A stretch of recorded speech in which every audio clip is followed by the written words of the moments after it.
കടുത്ത വേനൽ ചൂടിൽ മലയാറ്റൂരിലെത്തുന്ന വിശ്വാസികൾക്ക് ആശ്വാസവുമായി ക്ഷേത്ര കമ്മിറ്റി ഭാരവാഹികൾ.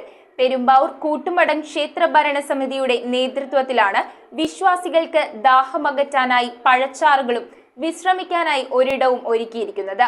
മലയാറ്റൂരിലേക്കുള്ള യാത്രക്കിടയിൽ ജലവിഭവ വകുപ്പ് മന്ത്രി റോഷി അഗസ്റ്റിനും ക്ഷേത്ര കമ്മിറ്റിയുടെ സൗഹാർദ്ദ പന്തലിലെത്തി.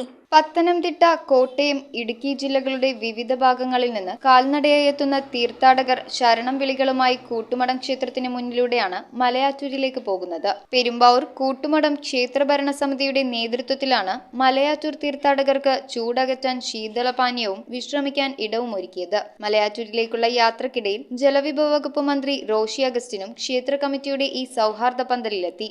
ഇത്തരം ഇടപെടലുകൾ വലിയ സന്ദേശമാണ് സമൂഹത്തിന് നൽകുന്നതെന്ന് മന്ത്രി പറഞ്ഞു. കേരളത്തിന്റെ ഒരു പ്രത്യേകതയാണ് മതേതര കാഴ്ചപ്പാടുകൾക്ക് വലിയ തോതിൽ ഇതുണ്ടായിട്ടുണ്ടോ എന്ന സംശയം തുടരുന്ന സന്ദർഭത്തിൽ ആത്മീയ വിശ്വാസത്തിന്റെ തീക്ഷ്ണത വർദ്ധിപ്പിക്കേണ്ടത് ആവശ്യമാണെന്നുള്ളത് എല്ലാവരും സമ്മതിക്കുന്നു എന്നുള്ളതാണ് ഒരു പ്രത്യേകത. എല്ലാ മതങ്ങളും എല്ലാ വിശ്വാസവും നാടിന്റെയും മനുഷ്യന്റെയും നന്മയെ മാത്രം കാക്ഷിക്കുന്നതാണ്. കേരളീയ സംസ്കാരം തന്നെ എടുത്തു പറയുമ്പോൾ നമ്മൾ ഇടകലർന്ന് താമസിക്കുകയും ചിന്തിക്കുകയും ചെയ്യുന്ന നല്ല സാഹോദര്യ സ്നേഹത്തിന്റെ ഒരു കൂട്ടായ്മയാണ് കേരളീയ പൊതുസമൂഹത്തിന്റെ സ്വത്ത്.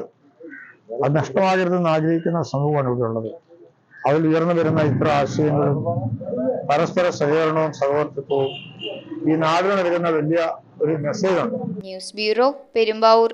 Kopparambil ayurvedic hospital and research centre. ഉഴിച്ചിൽ, lumbar spondylitis, cervical spondylitis, disc bulging കൊണ്ടുണ്ടാവുന്ന ബുദ്ധിമുട്ടുകൾ എന്നിവ ചികിത്സിക്കാൻ വിദഗ്ധരായ ഡോക്ടർമാർ. Kopparambil ayurvedic hospital and research centre.